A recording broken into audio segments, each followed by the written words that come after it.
Thank you. Thank you, thank you, thank you. Please be seated.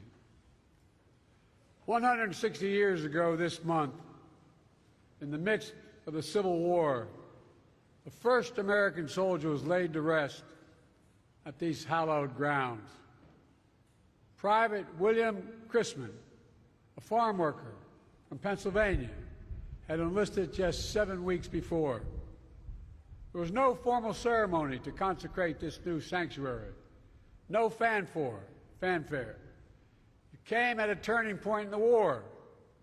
As fighting shifted east, the casualties quickly mounted in the bloody, grinding campaign. Over the next year, William would be joined in death, as he was in life, by his brother in arms in his final resting place. And these hills around us would be transformed from a former slave plantation into a national shine for those American heroes who died for freedom, who died for us. My fellow Americans, Jill, Vice President Harris, the second gentleman, Emhoff, Secretary Austin, General Brown, most importantly, the veterans and service members, families, and survivors. We gather at this sacred place, at this solemn moment, to remember, to honor the sacrifice of the hundreds of thousands of women and men who've given their lives to this nation. Each one, literally a chain and a link in the chain of honor, stretching back to our founding days. Each one bound by common commitment, not to a place, not to a person, not to a president, but to an idea, unlike any idea in human history. The idea of the United States of America. Today, we bear witness to the price they paid. Every white stone across these hills, and every military cemetery and churchyard across America, a father, a mother, a son, a daughter, a brother, a sister, a spouse, a neighbor, an American. To everyone who has lost and loved someone in the service of our country. To everyone with a loved one still missing or unaccounted for. I know how hard it can be. It can reopen that black hole in the middle of your chest, bringing you back to the exact moment you got that phone call, heard that knock on the door, or held the hand when the last breath was taken. I know it hurts. The hurt is still real, still raw.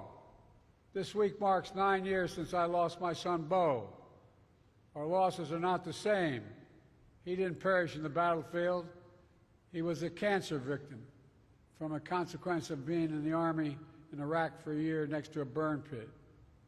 A major in the U.S. Army National Guard, living and working like too many besides that toxic burn pit.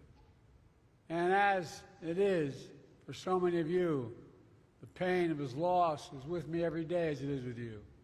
Still sharp, still clear. But so is the pride I feel in his service, as if I can still hear him saying, "It's my duty, Dad, it's my duty." Duty. That was the code that my son lived by and the creed all of you live by. A creed that generations of service members have followed in the battle. On the grounds around us lie fallen heroes from every major conflict in history. To defend our independence, to preserve our union, to defeat fascism, built powerful alliances, forged in fires of 2 world wars. Members of the greatest generation, who 80 years ago next week took to the beaches of Normandy and liberated a continent and literally saved the world. Others who stood against communism in Korea and Vietnam. And not far from here, in Section 60, over 7,054 women and men who made the ultimate sacrifice in Afghanistan and Iraq, who signed up to defeat terrorists, protect our homeland after 9/11. Decade after decade, tour after tour, these warriors fought for our freedom and the freedom of others. Because freedom has never been guaranteed. Every generation has to earn it, fight for it, defend it in battle between autocracy and democracy, between the greed of a few and the rights of many. It matters. Our democracy is more than just a system of government. It's the very soul of America. It's how we've been able to constantly adapt through the centuries. It's why we've always emerged from every challenge stronger than we went in. And it's how we come together as one nation, united. And just as our fallen heroes have kept the ultimate faith with our country and our democracy, we must keep faith with them. I've long said we have many obligations as a nation, but we only have one truly sacred obligation: to prepare those we send to the battle and to prepare to take care of them and their families when they come home and when they don't. Since I took office, I've signed over 30 bipartisan laws supporting servicemen, veterans, and their families, and caregivers, and survivors.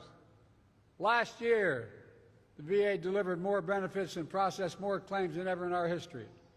And the PACT Act, which I was proud to have signed, has already guaranteed 1 million claims helping veterans exposed to toxic materials during their service. 1 million. For too long, after fighting for our nation, these veterans had to fight to get the right health care, to get the benefits they had earned.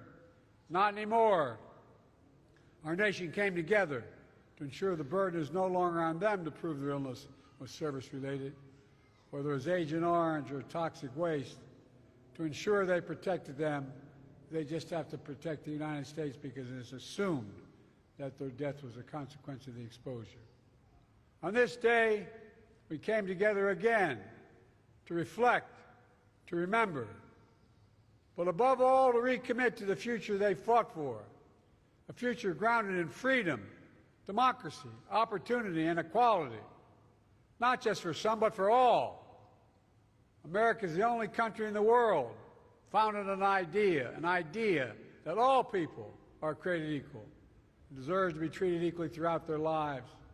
We've never fully lived up to that, but we've never, ever, ever walked away from it. Every generation, our fallen heroes have brought us closer. Today, we're not just fortunate heirs of their legacy. We have a responsibility to be the keepers of their mission, that truest memorial of their lives. The actions we take every day to ensure that our democracy endures, the very idea of America endures. Ladies and gentlemen, 160 years ago, the first American soldier was laid to rest on these hallowed grounds. There were no big ceremonies, no big speeches, no family members to mourn their loss, just a quiet grief of the rolling green hills surrounding them. Today, we join that grief with gratitude. Gratitude to our fallen heroes, gratitude to the families left behind, and gratitude to the brave souls who continue to uphold the flame of liberty all across our country and around the world. Because of them, all of them, that we stand here today. We will never forget that. We will never, ever, ever stop working to make a more perfect union, which they lived and which they died for. That was their promise. That's our promise. Our promise today to them. That's our promise always. God bless the fallen. May God bless their families. And may God protect our troops. Thank you.